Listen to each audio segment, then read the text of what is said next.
শুকনো মরিচ পুড়ে সেই সাথে আম মাখিয়ে খাওয়া।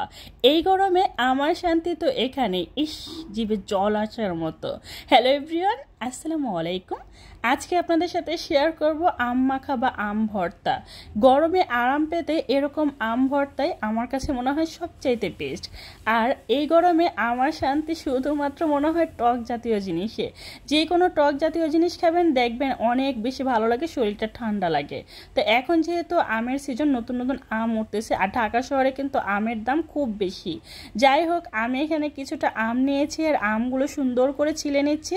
আর আম ভর্তা বানানোর সময় আমাদের বাসায় না কেউ ছিল না, শুধুমাত্র আমি আর আমার ছোট ভাই, দুই ভাই বোন মিলে মনে হচ্ছে কি একটু আম মাখা খাই। প্রচণ্ড রোদ আর গরম, এই রোদ্রের তাপে গরমে মনে হচ্ছে একটু টক জাতীয় কিছু খাই।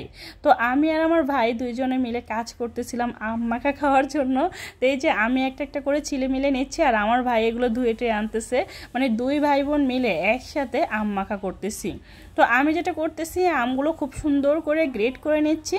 আপনারা চাইলে কিন্তু আমগুলো কুচি কুচি করে কেটে খুব ভালোভাবে কচলেও ভর্তা বানাইতে পারেন, বাট আজকে আমার কাছে মনে হলো একটু গ্রেটারের সাহায্যে গ্রেট করে নিই, কারণ আমগুলো না এতটাই টক ছিল, একদম দাঁতে দেওয়া যাচ্ছিল না, অনেক টক ছিল।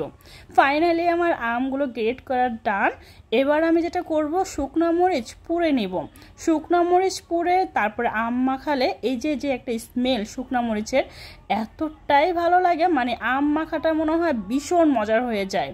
তারপরে এখানে আমি নুন নিয়েছি, আপনারা চাইলে বিট নুনও নিতে পারেন, বাট আমার কাছে ছিল না। আর ধনিয়া পাতা থাকলে একটু কুচি করে দিতাম, বাট ওইটাও ছিল না। যাই হোক, শুধুমাত্র এগুলো দিয়ে আমটা খুব ভালোভাবে মাখিয়ে নিব। এই তো দেখতেই পাচ্ছেন সবগুলো দিয়ে দিচ্ছি। এবার হচ্ছে মাখানোর পালা। সবগুলো আম আমি শুকনো মরিচ তারপর নুনের সাথে খুব সুন্দর করে মাখিয়ে নিচ্ছি। ইস, দেখে জিভে জল আসতেছে, তাই না?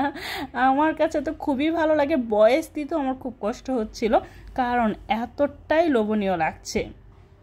আমি এখন যেটা করবো, এই আমগুলো সুন্দর করে মাখাচ্ছি। আর আমার ভাই বলতেছে, আপু তুই ভিডিওটা রাখ, আগে খেয়ে নেই, এতটাই লোভনীয় লাগতেছে। তা আমি আবার একটু মাখতেছি, আবার একটু খাচ্ছি। আসলে এরকম জিনিস দেখলে কি লোভ সামলানো যায়? একটু কমেন্ট করে জানাবেন তো। তো আমি ভিডিও করতেছি, আমার ভাই এর ফাঁকে ফাঁকে খেয়ে নিচ্ছে। এই গরমে আমার শান্তি তো এখানে, আপনাদের শান্তি কোথায়? কমেন্ট করে জানাতে ভুলবেন না, ঠিক আছে? তো আমি ভিডিও করতেছি আর এর মধ্যে আমার ভাই চুপে চুপে খাচ্ছে, সেটাও আপনাদেরকে একটু দেখানোর জন্য রেখে দিলাম। কি পরিমাণ রোদ একটু দেখুন আপনারা। আর এই গরমের মধ্যে এরকম মজার আম মাখা খেতে ভীষণ ভালো লাগে। অনেকে তো এই আম মাখার মধ্যে চিনি দেয়, বাট ওইটা আমি খেতে পারি না। তো এই যে এখন আমি আর আমার ভাই দুজনে মিলে খাবো, আম্মুর জন্য একটু রেখে দিব। তো এই যে দুজনে মিলে খাচ্ছি, আর এতটাই লোভনীয় লাগতেছে, মানে জিভে জল আসার মতো। আমার এই আম মাখা দেখে কার কার জিভে জল আসছে কমেন্ট করতে কিন্তু ভুলবেন না, ঠিক আছে? ভিডিওটা কেমন লাগছে কমেন্ট করে জানাবেন, ঠিক আছে? ভালো লাগলে লাইক কমেন্ট শেয়ার করে দিবেন, চ্যানেলটা সাবস্ক্রাইব করে রাখবেন, আর পেজে লাইক ফলো দিয়ে সবসময় সাপোর্ট করবেন। আর এই গরমে সবাই অনেক বেশি সেফলি থাকবেন, কারণ প্রচণ্ড গরম, আর গরমে কিন্তু অনেক বেশি অসুস্থ হচ্ছে। সো সবাই ঘরে থাকবেন, সাবধানে থাকবেন, বেশি বেশি করে স্যালাইন খাবেন, ডাবের পানি খাবেন, লেবু শরবত খাবেন, আর সবাই আমার জন্য দোয়া করবেন, ঠিক আছে? তো আজকে এই পর্যন্ত, সবাই ভালো থাকবেন, সুস্থ থাকবেন। আল্লাহ হাফেজ।